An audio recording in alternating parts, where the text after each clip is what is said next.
The first reading, which is the account of we're still in creation. We can get many lessons from it, and today's society would do well to meditate also upon the lessons that this reading affords us. First of all, we can ask the question, is there anything in creation that God created that was not good? We would think that no, but actually today God says in the first reading that there was something that wasn't good. He said, it is not good that the man should be alone.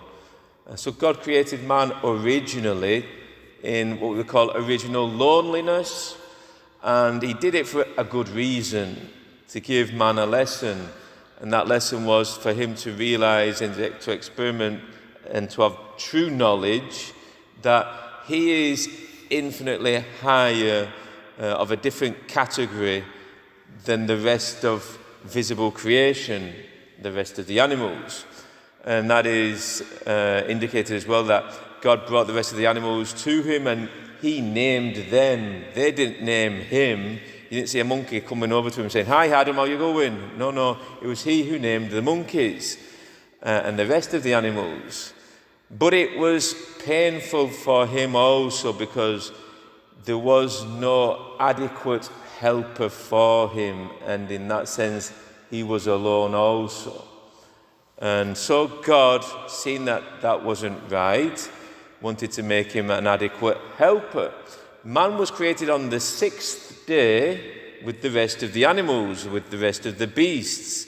So God induced a deep sleep into Adam, and whilst he was asleep, he extracted from his side the bone, and from that bone he formed the woman. And he woke from his sleep. When you go to sleep and you wake up, it's normally the next day. So it means that we're on the seventh day. The seventh day is the Sabbath day, the day of rest, the holy day. And on this day, God gifted to man his adequate help, who is the woman. And man, Adam, fell into an ecstasy, saying, "This at last is bone of my bones, bone from my bones and flesh from my flesh." She is his complement. That means to say that she fulfills him. And that was on the seventh day, the day of rest. Man entered into his rest, you could say, with the gift of his fulfillment, who was woman. This is all in the natural level, which is an indication of the supernatural level. And they became one flesh. Speaks of the gift of self, the total gift of self one to another, which is fruitful. And it says that they felt no shame in front of one another. They felt no shame in front of one another. Now, in the beginning, in that original state that they were created in, they felt no shame in front of one another, even in the original nakedness, because they had the vision of God. And with the vision of God that they had, they knew that everything was good. And they looked upon one another not with an eye of selfishness and look upon the other as an object, which would come later on when they fell, and then they did feel shame, and they covered their nakedness because they felt the guilt of their actions, and that they could be looked upon by the other as an object of desire, which is not according to God's original plan, where the gift of self, total gift of self, according to God's design, is God's original plan for them. So when they did fall into that sense of shame. And so as a defensive mechanism, they covered themselves up. Now, what are the lessons that we can learn from all of this? Well, first off, that man is no island. No man alone can live independently. He needs help.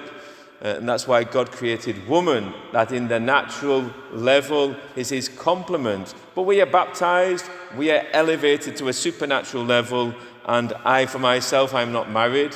That doesn't mean I'm not fulfilled.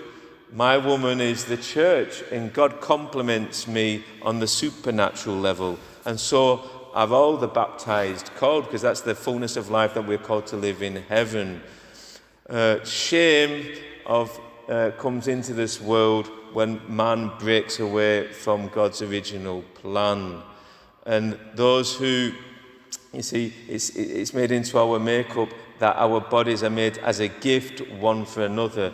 And that sense of gift is only fulfilled in its true sense of the word in the moment of marriage, where the gift of self is total and is unifying and is life-giving.